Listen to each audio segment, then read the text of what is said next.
बच्चों, आज मैं आपको संज्ञा के बारे में डीपली जानकारी देती हूँ। देखिए, ये ऐसा टॉपिक है जो प्रत्येक प्रतियोगी परीक्षाओं में बहुत ही महत्वपूर्ण है। और चूँकि आप अभी से इसको अच्छी तरह से समझ लेंगे तो आगे किसी भी प्रकार की प्रतियोगी परीक्षा को आप आसानी से फाइट कर सकते हैं। तो देखिए, कुछ वाक्य हैं, उसको ध्यान से देखिए। ममता रायपुर में रहती है, गंगा पवित्र नदी है, हमें अपना काम ईमानदारी से करना चाहिए। यहाँ पर ममता, रायपुर, गंगा, ईमानदारी, ये जितने भी रेखांकित शब्द हैं, इसमें कोई व्यक्ति या शहर का नाम बता रहा है, तो कोई वस्तु विशेष का बोध करवा रहा है, कोई पद भाव विशेष को दर्शा रहा है ना। तो किसी से अवस्था या गुण का आभास होता है।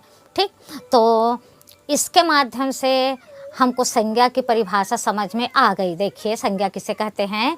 किसी व्यक्ति, वस्तु, स्थान, अवस्था, गुण या भाव के नाम को संज्ञा कहते हैं। ठीक, और इसको और सरल शब्दों में किसी भी नाम को संज्ञा कहते हैं, चाहे व्यक्ति हो, वस्तु हो, स्थान हो, गुण हो, अवस्था हो, है ना, परिस्थिति, स्थिति, भाव, जो कुछ भी हो, कोई भी नाम हो, वो संज्ञा है। अब संज्ञा के कितने प्रकार होते हैं?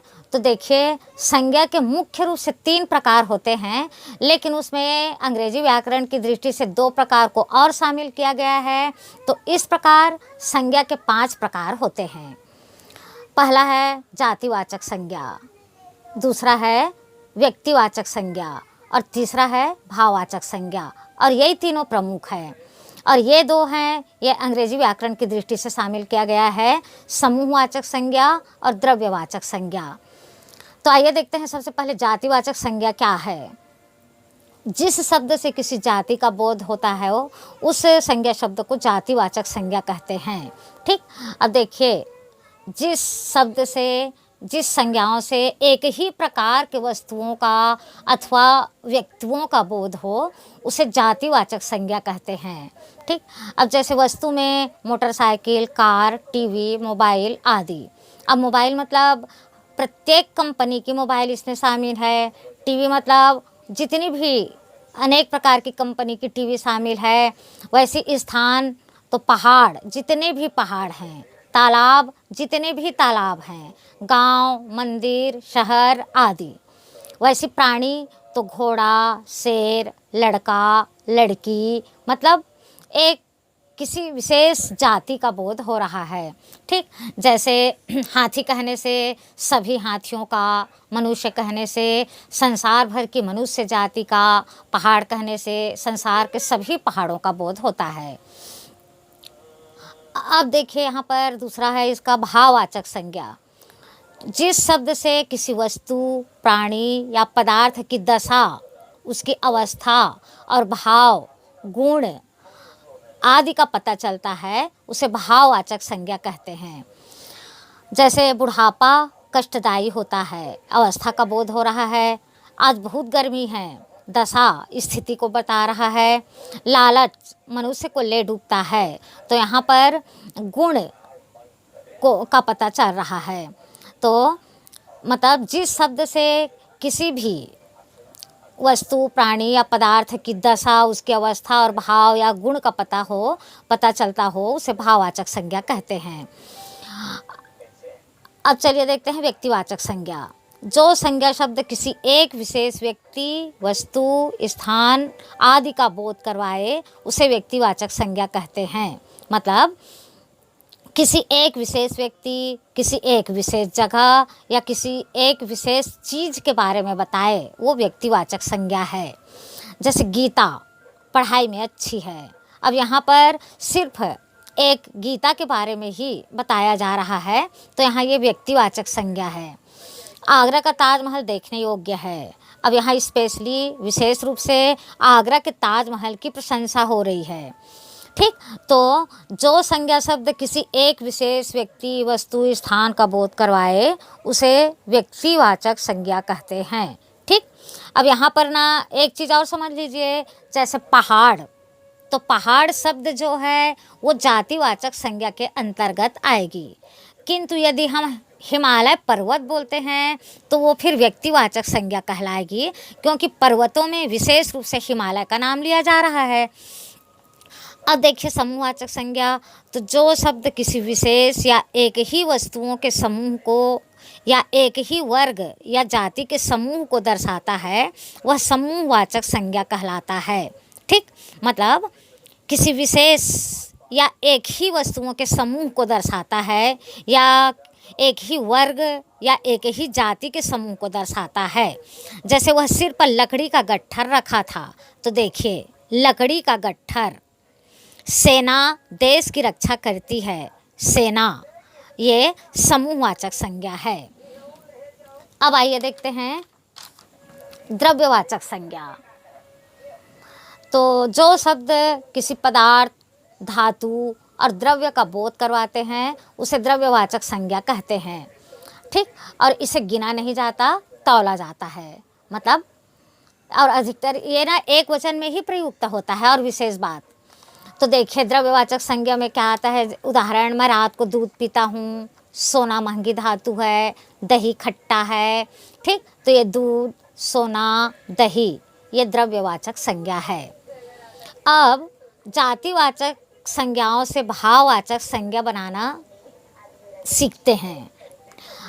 तो ये 5 प्रकार से बनती है, मतलब भाववाचक संज्ञा 5 प्रकार से बनाई जा सकती है ना। मतलब संज्ञा से भाववाचक बना सकते हैं, सर्वनाम से भाववाचक संज्ञा बना सकते हैं, और विशेषण से, क्रिया से, अवयव से। अब सबको बारी बारी से देखते हैं एक एक करके। तो सबसे पहले देखते हैं जातिवाचक संज्ञाओं से भाववाचक संज्ञा बनाना। ये सब जातिवाचक संज्ञा है। देखिए मनुष्य, शिशु, बूढ़ा, लड़का, पंडित, ईमान, पशु, बच्चा, इंसान, आदमी, मतलब पूरी जाति का बोध हो रहा है। अब मनुष्य से भाववाचक संज्ञा शब्द क्या बनेगा, मनुष्यता, शिशु, शैशव, बूढ़ा, बुढ़ापा, लड़का, लड़कपन, पंडित, पंडिताई, पांडित्य, ईमान, ईमानदारी, पशु, पशुता या पशुत्व, बच्चा, बचपन, इंसान, इंसानियत, आदमी, आदमियत। अब सर्वनाम से भाववाचक संज्ञा बनाते हैं। ये सब सर्वनाम है। देखिए अपना, अपनत्व, मम, ममत्व, ममता। अब यहाँ पर हाँ, और निज, निजत्व, निजता, स्व, स्वत्व, आप, आपा, अहम, मैं के अर्थ में अहंकार। अब अहम अपने आप में भाववाचक भी है, जैसे उसके अहम की क्या बात करते हो, तो यहाँ पर अहम ये भाववाचक संज्ञा है। ठीक, तो अगर अहम से मैं के अर्थ में लेते हुए इसका अगर बनाएंगे हम भाववाचक तो अहंकार बनेगा। अब आइए देखते हैं विशेषण से, मतलब विशेषणों से भाववाचक संज्ञा बनाना। ये सब विशेषण हैं, चतुर, मीठा, सुंदर, लाल, आलसी, खट्टा, ये सब विशेषण है। देखिए चतुर से चतुराई, चतुरता, चातुर्य, मीठा से मिठास, सुंदर से सुंदरता, सौंदर्य, लाल से लालिमा, आलसी से आलस्य, खट्टा, खटास, मधुर, माधुर्य, मधुरता, परिश्रमी, परिश्रम। क्रिया से भी भाववाचक संज्ञा बनती है, जैसे खेलना, हंसना, घबराना, पढ़ना, बचना, मांगना, जीना, बनना, उड़ना, बहुत सारी संज्ञा हैं। अब ये संज्ञा से भी भाववाचक संज्ञा बनाते हैं। खेलना, खेल, हंसना, हंसी, घबराना, घबराहट, पढ़ना, पढ़ाई, चुनना, चुनाव, पहुँचना, पहुँच, बचना, बचाव, मांगना, मांग, जीना, जीवन, बनाना, बनावट, उड़ना, उड़ान। अवयव से भी भाववाचक संज्ञा बनाया जाता है। तो पहले ये जान लीजिए कि अवयव किसे कहते हैं। तो ऐसे शब्द जिनमें लिंग, कारक, वचन आदि के कारण कोई परिवर्तन नहीं होता, उसे अवयव या अविकारी शब्द कहते हैं, जिसमें कोई विकार उत्पन्न नहीं होता, परिवर्तन नहीं होता है ना, वो ज्यों के त्यों बने रहते हैं, वे कहलाते हैं अवयव। तो कुछ अवयव हैं जैसे निकट तो निकटता, समीप समीपता, मना मनाही, धिक धिक्कार। ठीक, अब इसके बाद आइए देखते हैं कुछ विशेष ध्यान देने योग्य बातें। ठीक, जिसको आपको बिल्कुल याद रखना है अच्छे से, और इसी के कारण बहुत कन्फ्यूज़न होता है और हमारा आंसर गलत होता है। तो देखिए, व्यक्तिवाचक संज्ञा का जातिवाचक संज्ञा के रूप में प्रयोग होता है ना। तो व्यक्तिवाचक संज्ञा का प्रयोग हमेशा एक वचन में होता है, जैसे मोहन, सोहन, गीता, आगरा, रायपुर, दिल्ली, एक वचन। व्यक्तिवाचक संज्ञा हमेशा एक वचन में प्रयुक्त होता है। लेकिन कभी कभी क्या होता है, देखिए, कभी कभी किसी विशेष संदर्भ में जातिवाचक संज्ञा के रूप में प्रयुक्त होती है।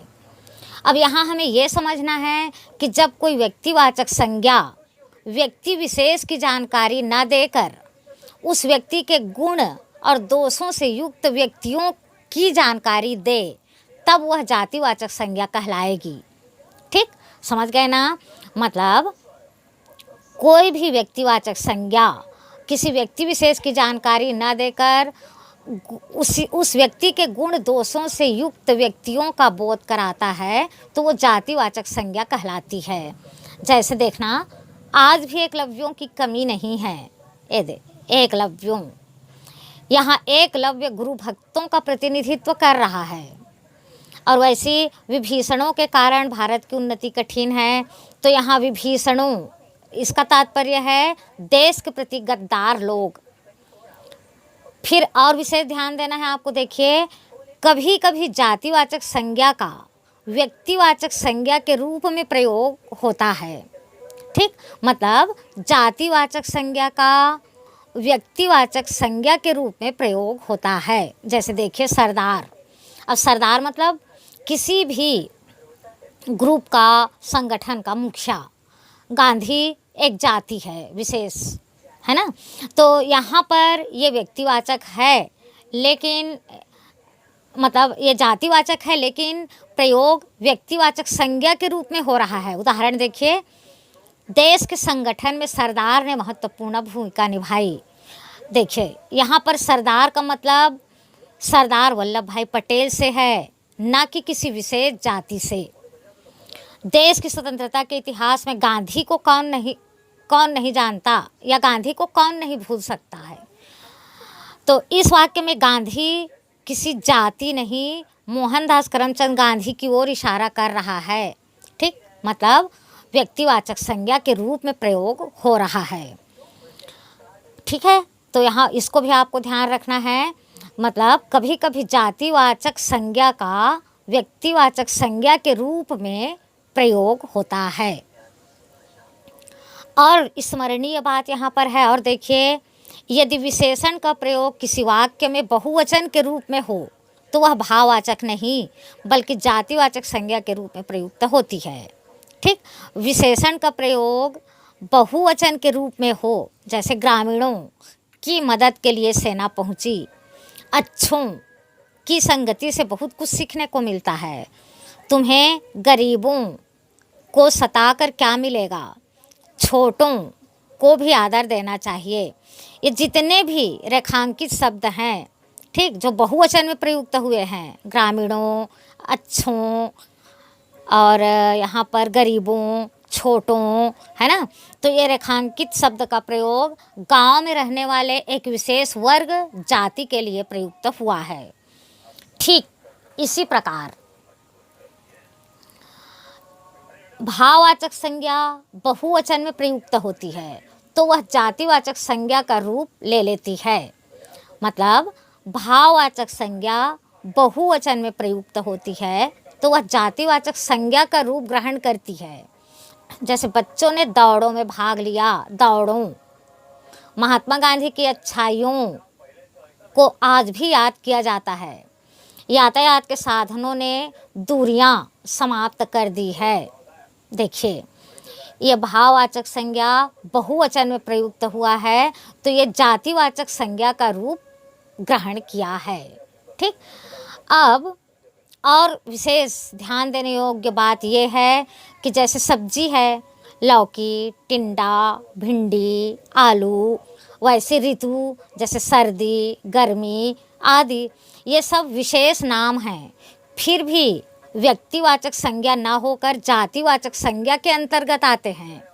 ठीक, अब जैसे कि लौकी, भिंडी, टिड्डा, आलू, तो आपको ऐसा लगेगा कि ये व्यक्तिवाचक है, लेकिन नहीं, ये हमेशा सब्जी के नाम, ऋतु, ये सब जातिवाचक संज्ञा के रूप में ही प्रयुक्त होते हैं। ये भी आपको याद रखना है। ठीक, अब देखिए ये सब अच्छी तरह से आप समझ गए तो देखिए कॉम्पिटिशन एग्जाम में कैसा क्वेश्चन आता है। उदाहरण के लिए समझ लीजिए, तो व्यापम में प्रश्न आया था, आजकल हर शहर में रावण पैदा हो रहे हैं। रावण तो रेखांकित शब्द में संज्ञा है। अब इस वाक्य में आपको बताना है ये रावण कौन से प्रकार में आता है। ठीक, मतलब जातिवाचक संज्ञा, निश्चयवाचक, व्यक्तिवाचक, भाववाचक। तो देखिए यहाँ पर बहुत सारे लोगों को ये कन्फ्यूज़न होगा कि रावण नाम है मतलब व्यक्तिवाचक संज्ञा होगी।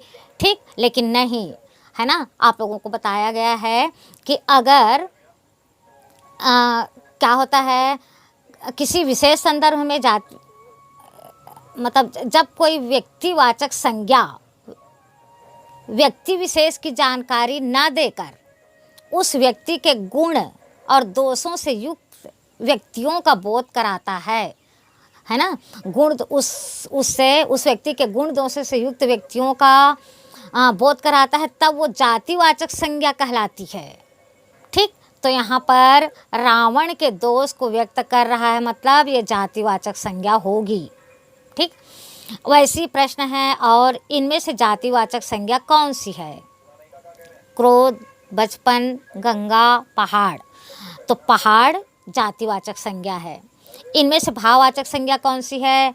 लोहा, गंगा, घृणा, बनारस। तो घृणा। झगड़ना की भाववाचक संज्ञा है। अब झगड़ना क्रिया है, अब क्रिया से भाववाचक संज्ञा कौन सा होगा? देखिए, झगड़ता, झगड़े, झगड़ा, झगड़ालू। तो झगड़ना से झगड़ा, तो ये भाववाचक संज्ञा है।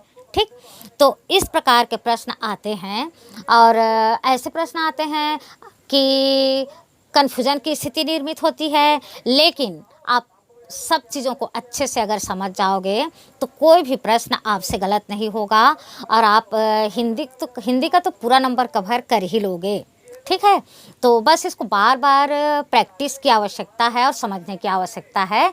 ठीक, तो मैं समझती हूँ ये वीडियो आपको बहुत सहयोग करेगा, और मेरा हर वीडियो, आगे का भी वीडियो, जैसे सर्वनाम, विशेषण, क्रिया विशेषण, कारक, जितने भी व्याकरण हैं, हिंदी व्याकरण, वो सब का वीडियो आप तक पहुंच सके, उसके लिए आप मेरे चैनल को सब्सक्राइब ज़रूर कीजिए और कमेंट्स कीजिए।